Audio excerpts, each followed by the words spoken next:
welcome to the Boardroom.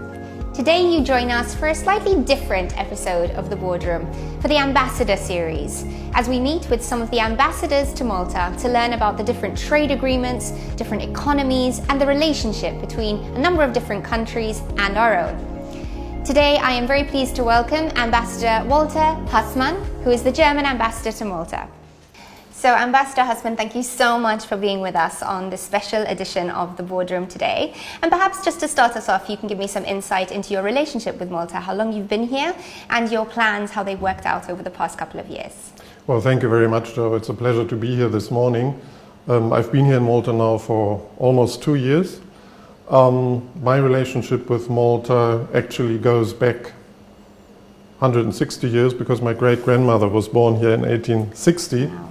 Her father came here as a school teacher. I'm still researching a little bit what he did, where he was. To me it was almost a bit like a homecoming, and I'm enjoying every day here. Fantastic. And I know that previously you were based in Afghanistan. It's a sort of very challenging mission for you over there. How does it differ for you being here in Malta now? Well, it's probably difficult to understand for somebody who hasn't been to Afghanistan under the prevailing conditions, but just to be able to step out of my beautiful residence in Liya and just go and shop for vegetables in the evening with my wife is such an experience. And even after 2 years, I'm enjoying that complete personal liberty and the easy life that we are all living here in Malta. I'm very glad to hear that. Of course, the past few months have been challenging for us due to Covid-19. I'm sure something that you probably couldn't have imagined when you started your time here in Malta. But let's talk a bit about Germany's situation with regards to Covid. How are things over there at the moment? Well, we still have a number of new infections every day. I think this morning it was 156 with a population of 80 million. That's not too much.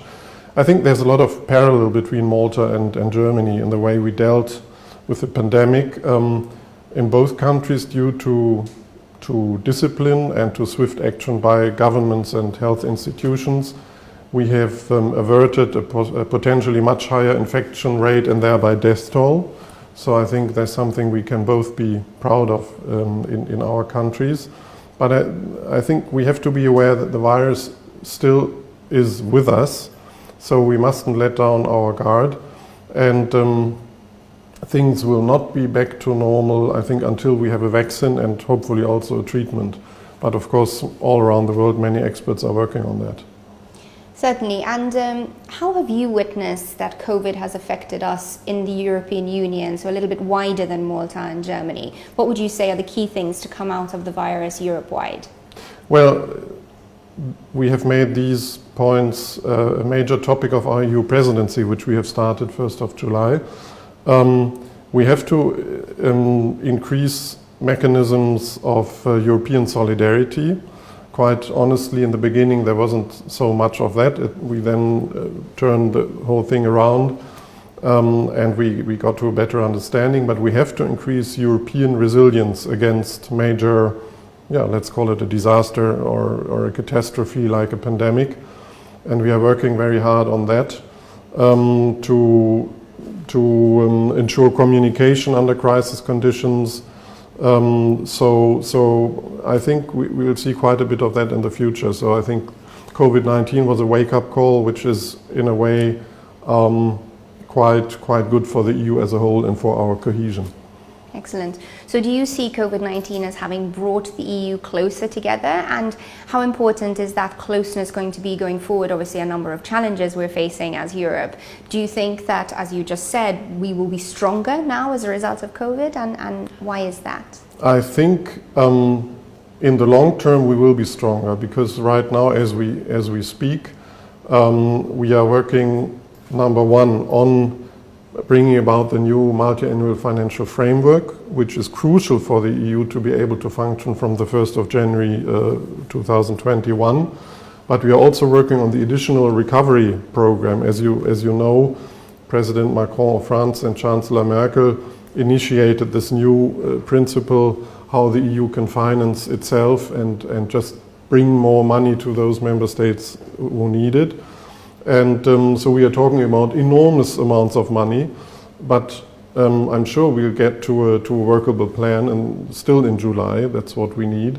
And then indeed we will tackle this crisis together as the EU as a whole. So indeed, to reply to your question more precisely, yes, it's making the EU stronger ultimately. Excellent. So if we look back to sort of Malta-Germany relations, they go back to sort of 1965. There's a diplomatic agreement there between our two countries. What do you think is the basis of the very positive relationship that we have as two nations? Well, if we look at the economic side of it, I happen to know two true stories how German enterprises came to Malta.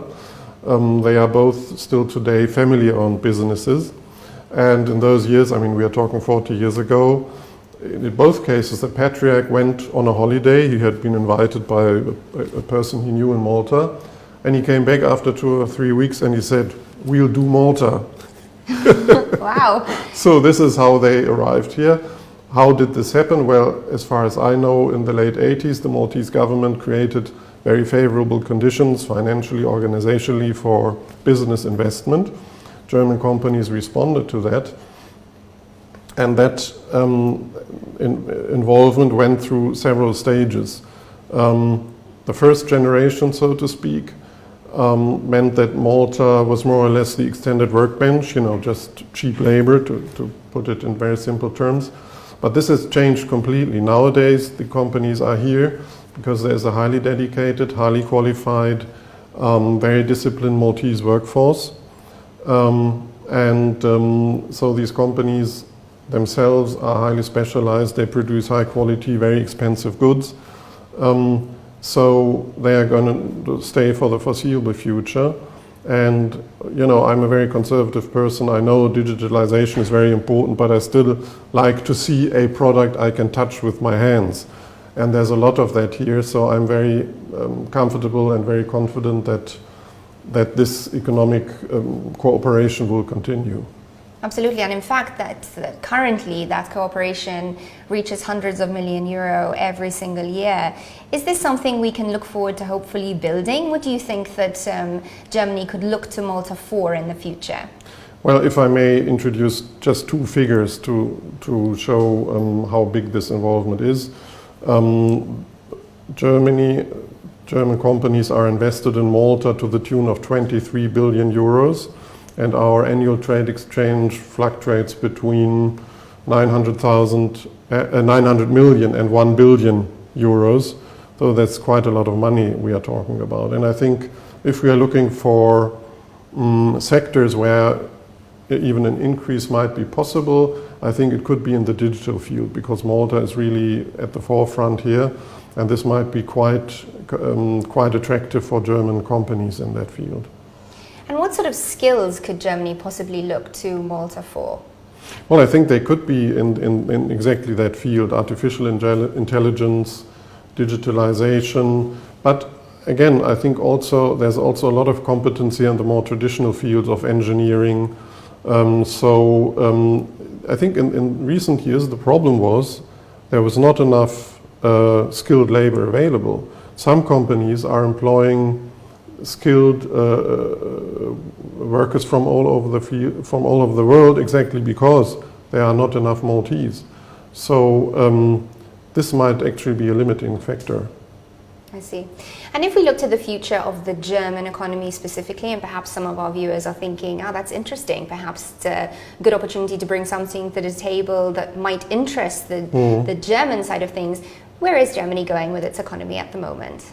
Well, these are difficult times. As we said in the beginning, we are still under the pandemic. Mm-hmm. Let's be very realistic about it. But I must say I'm quite proud of what we have achieved under very difficult conditions. I mean, you have had the same thing here: home working, delivery chains being interrupted and all that. And things I have a bit of a resistance against the term new normal. I think we won't be really normal until we have defeated the virus through vaccine or treatment. But under the present situation where we're all a bit suspended in mid-air, if we are honest. Our economy is performing admirably, just as the Maltese, because I think many of us have discovered a new flexibility, what can be done without every person being at the workplace from 9 to 5, as we used to operate. So I think it's an opportunity to learn a lot, to develop new ways how to operate, how to continue using the skills and the capacities of your staff without losing the staff, without bringing everybody together every day. So as usual, in this tremendous crisis, there's also a tremendous potential. And I think everybody's doing the utmost to tap into that potential. But I'm not trying to downplay the challenges. I mean, even us, the embassy, we worked shifts, we tried to work from home as much as possible. So we have also been through a difficult time, and we are only getting back to some kind of intermediate state. Certainly. And staying with your thoughts about how the embassy coped with the past few months, what sort of support did you find that German nationals were looking for, being based here in Malta during the pandemic? Well, in the very beginning, mid-March, you remember when then there was the lockdown, we had a tremendous challenge. We had about, as far as we know, 2,000 German tourists here, which then had to be repatriated. Many managed to get on one of the last flights, but we are eternally grateful to the Maltese government and Air Malta.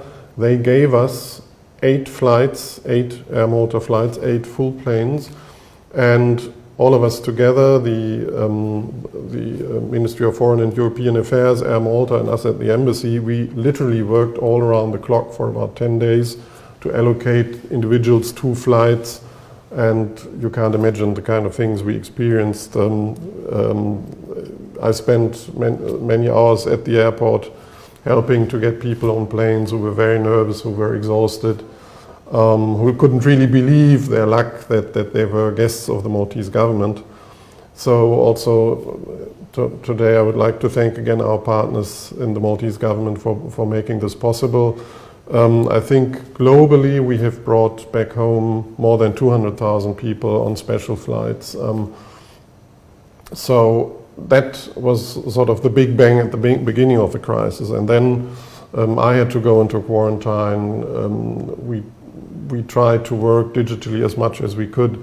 But, my profession lives on meeting people, of interacting. So it was a bit painful to be reduced to your laptop screen, but it was much better than any other alternative. I tried to imagine what it would have been like 20 years ago, and I didn't even want to think about it. Absolutely. I think I agree with you. It would have been a very, very difficult and frustrating period, yes. I think. So Ambassador Haßmann, thank you again for all of this great insight so far. If I had to sort of wrap things up slowly, if I had to ask you for your insight into the future of relations between Malta and Germany and how we can best make use of that, what would you say? Well, I think I'm confident we'll continue to be going strong. There's so much trust, there's so many political contacts that are not obvious in public. But there's a lot of cooperation, there's a lot of exchange of thoughts. So both in the political field and in the economic field, I think cooperation is strong, there's a tremendous amount of trust. And I think the same is true for the economic side, because German companies wouldn't be here if they wouldn't feel well, if they didn't think the general environment was conducive to their activities. So I'm quite confident, but it's not a foregone conclusion. We have to continue to work hard, to adapt to changing situations, and the pandemic is the best example for that. So I have enjoyed every day I have spent here so far, and I'm quite optimistic I will continue along these lines. And thank you very much for having me today. Thank you, Ambassador. It's lovely to have you today on the Boardroom. Thank you so much. Thank you, Jo.